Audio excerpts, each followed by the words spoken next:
So I am recording this video because I want to demonstrate and prove to myself that making bread is so easy that even like my 6-year-old could do it.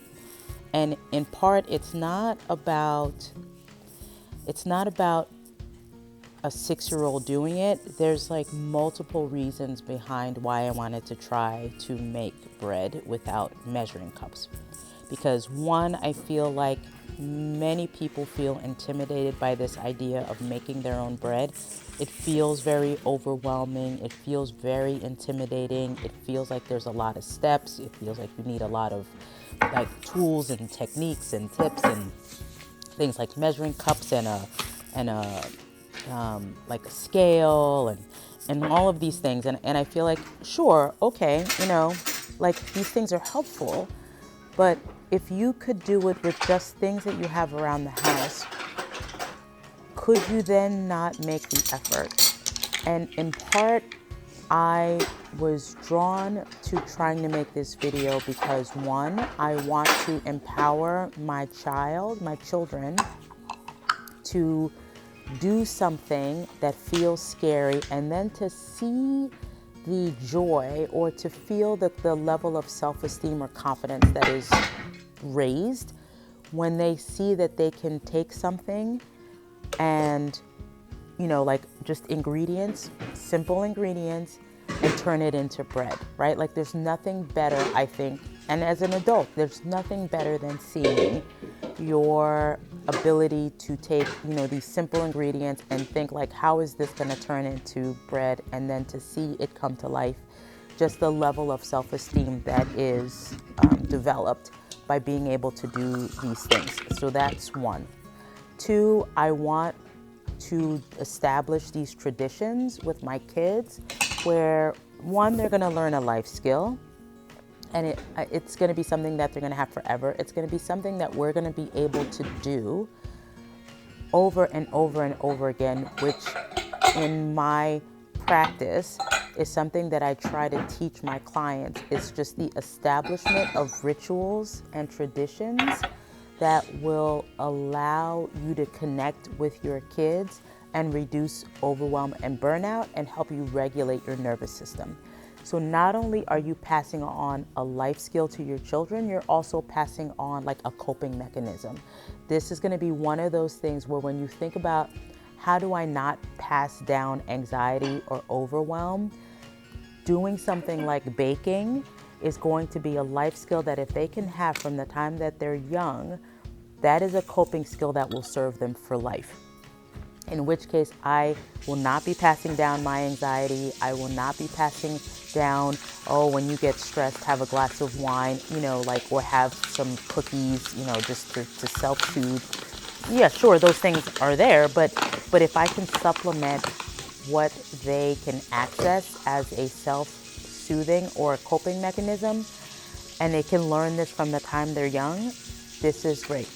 The third thing that I also was inspired to do when I recorded this video is I recently watched a segment on CBS Sunday Morning about poverty and seeing, a lot of people who are in financial dire straits have to go live in, like extended stay hotels, right?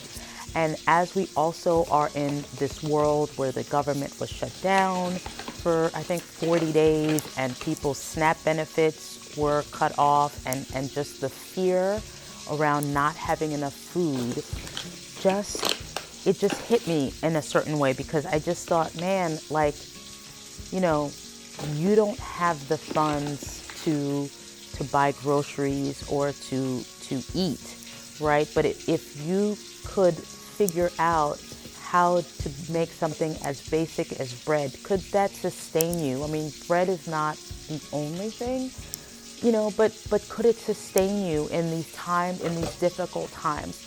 When you think about a mom or a dad or whoever is living in extended stay hotels, they don't have measuring cups. They don't have scales. They're just trying to survive, and they're just trying to put food on the table. And a lot of times the food that they put on the table is fast food It's food that they may get from like the dollar store. It's full of preservatives. It's super expensive and marked up. And, you know, if you could, again, I know the cost of flour, but like the cost of these 4 ingredients, which is flour, sugar, salt, and yeast, and then of course water, right? There's the water. But if you could have these household items, and we tend to have these things in abundance, right? You get a bag of flour. I mean, how many loaves of bread could you make with 1 bag of flour, right? So let's say that all of this, the ingredients cost you $6, maybe 10, right? And it's having $10 to give you the capacity to make 8, 10 loaves of bread to feed you for a couple of days, a couple of weeks. Why would I not want to inspire you to try this thing, right? And again, I'm using what I hope would be basic things that a person could have, right? Like you would have solo cups. You would have a spoon of sugar and 2 spoons of salt. You know, the only difference that would be, again, I'm blessed. I have like a Dutch oven, right? And so one of the things that I will probably try in another video is to do it without the Dutch oven, because let's just say you don't have access to a Dutch oven. Could you just do it on a, like, I don't want to say a cookie sheet, but just like something that you could just put in the oven without it being something special, right? I'm trying to make it as basic as possible for you to be successful. And I want to show you how to do it. And so here I am, you know, like trying out this recipe. I've measured the ingredients, you know, by myself so that I can kind of say when it's time for my son to do it, and I'll record a video with him making it, or my daughter even, because she's into baking. And again, I love that this is becoming a tradition for us, where like our Sundays, my 2.5-year-old will say, "Mommy, we making cookies?" Right? Like I love that. I love that we are establishing a sense of predictability, a sense of peace, a sense of just structure. You know, here's the other thing that I recommend with baking is that it creates a level of predictability, right? Like a recipe is very predictable. It turns out the same every time. It allows you to maybe tweak it once you've gotten the basics, but like this is the basics, right? These are the basics. And so the idea that I can create routines, structure and routine, and a level of feeling in control about something, and again, just being creative, the benefits just so outweigh, you know, the fear around, am I doing it right? Well, I don't have the right spoon, or I don't have the right measuring cups, or I don't have the right ingredients, or I don't have the right things in order to be successful. I want to debunk that myth. I want to debunk the fallacy that it's too hard or it's too scary.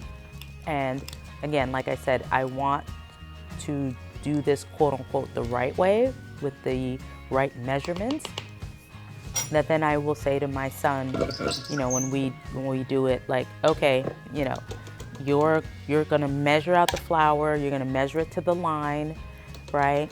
And you're gonna get 2 of those, and you're gonna take a packet of yeast, and you're gonna fill the water to the line, and you're gonna mix it, and then really the biggest component of this recipe is time, right? You let it sit for an hour, you let it rest, you let it do its thing, you come back after an hour, you mix it again for half an hour, or you let it sit for another half hour, and then you put it in the oven for 45 minutes. So the biggest investment in this recipe is time.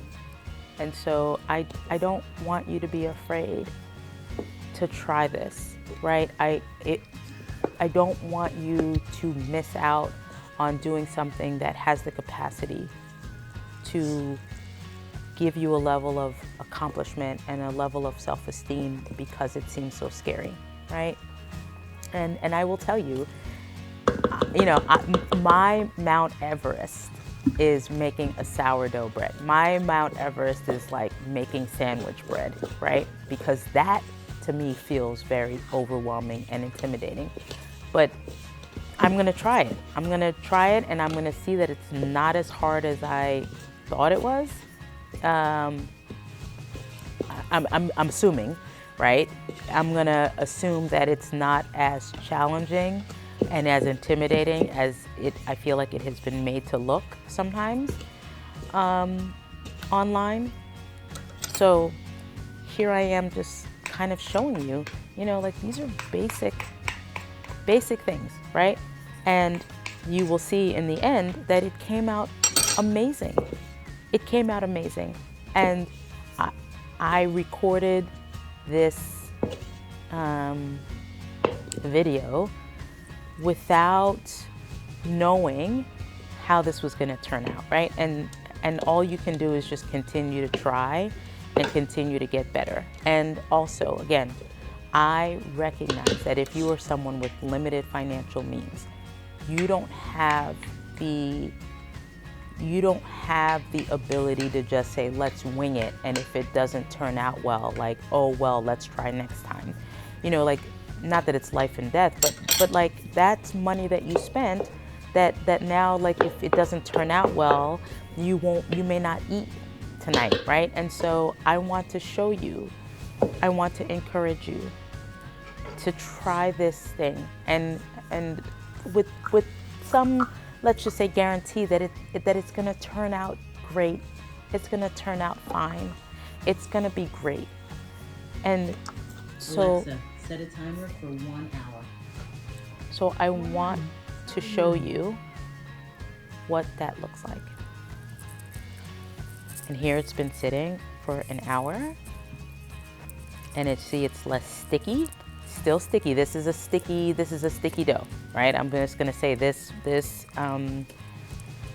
recipe, again, this is the only recipe that I have tried so far, and I've tried it like 5 or 6 times, and this is a sticky recipe, but over the course of the hour, it gets less sticky. And I don't mess with it. I don't do too much with it. I don't get my hands dirty. I work it with the spoon. And again, I want to show you how to maybe take everyday items. Again, I don't know if you have a wooden spoon, but a spoon, right? I don't know enough about bread to say, oh, you should never use a metal spoon, or you should never use like silverware. You should always use, wooden spoons, like maybe, right? But push comes to shove, if you didn't have a wooden spoon or you didn't want to get your hands dirty. Alexa, set a timer for 30 minutes. Work with what you got, right? Work with what you got. And so it is about saying to yourself, don't let excuses be the reason why you don't do something that in the end, the gains are tenfold what you're afraid of. So there you see my Dutch oven.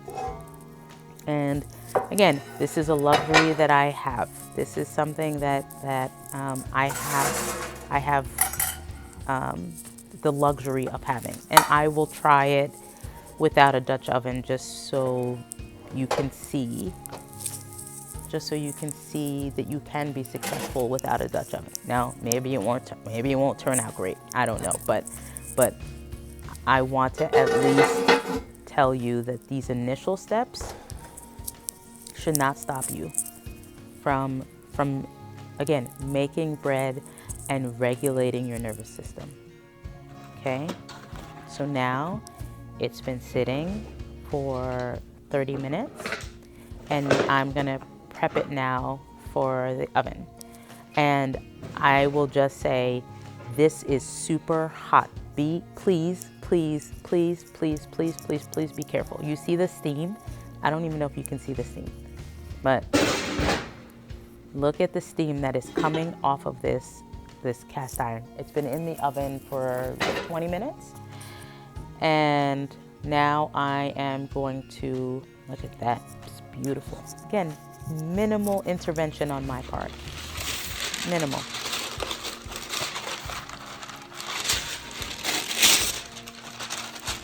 Now, again, I am assuming that I have parchment paper, but if you're someone with limited financial means, you may not have access to this. And like I said, maybe you have access to aluminum foil, or maybe you might just have to put it right on the, whatever, wherever you're gonna put it in the oven. I'm hoping, that if you have access to an oven, you'll have something to put it on an oven. Maybe you have a pan. Maybe I'll try that next time, to put it just like in a skillet, or like a skillet. Maybe I'll try that. Because again, I want to foster basic confidence for my 6-year-old. And so like, I'm going to record him doing it from beginning to end. The only thing that I will probably intervene in is like the oven part of it, but allowing him to do all of this, and my guess is that he's going to want to get his hands in it. And as you can see, I'm getting my hands in it, and it is so therapeutic. Like, it feels good. It feels really good, right? And I have to imagine that for a kid, this also will feel really good, right? It's like Play-Doh. And I'm just slapping this thing around, right? Like nothing, I'm not doing anything real special or funky or like special folds. I'm just kind of folding, like trying to make it smoother. And I just kind of like playing with it, to be honest. So and then you can see I just had a bubble, like a yeast bubble that was like, ooh, that means it's working, right? Like that's just proof that it's working. But I barely touched it. I'm thinking about my 6-year-old and probably my 2-year-old who's gonna want to get in on this and make it so that, he could get his hands dirty, he could get his hands in it, just floured my hands, and we're just going to work again. Now I'm realizing that I have oven mitts, right? If you're someone of limited means, do you have oven mitts? I don't know. Towels, I hope. Maybe that's something, using towels to handle the hot pot or the Alexa, set a timer for 30 minutes. the hot pot or whatever it is you're gonna cook this bread in. Maybe a towel, because I'm thinking about the person who's like, I don't have the means to do this. I don't have the things to do it. And I want to eliminate any fears, any excuses that you're going to use to not cook. Look at that. Look at that. It's amazing. Amazing. Alexa, set a timer for 15 minutes. 15 minutes, starting now. And here we go. After the 15 minutes are up. So I think in total, maybe it was 3 hours from beginning to end, like 90% of it, of which I was hands off with, right? Like time and the oven did this. So we're like coming up on the end result. Now again, I recorded it with fingers crossed that this was going to turn out good, but pretty sure that it was going to turn out good because I've done it 5 or 6 times. And just look how pretty that is. Like you did that, or I did that, but You know, like I'm thinking about my son, or I'm thinking about a person who is doing this with limited financial means. And it's like, you did that. You did that. So all that beautiful bread that you see at the supermarket, and it looks like, oh, listen to that crunch. Hear that crunch?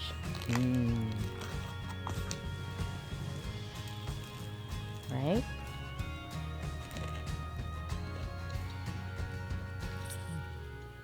Amazing.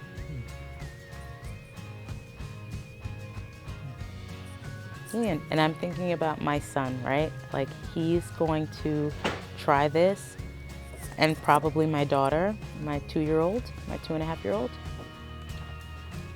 And the amount of confidence or joy that he's going to experience by doing this. So I just want to inspire you to do this, to try this. And if you do, let me know how it works out. And I'll see you in my next video. Bye, guys.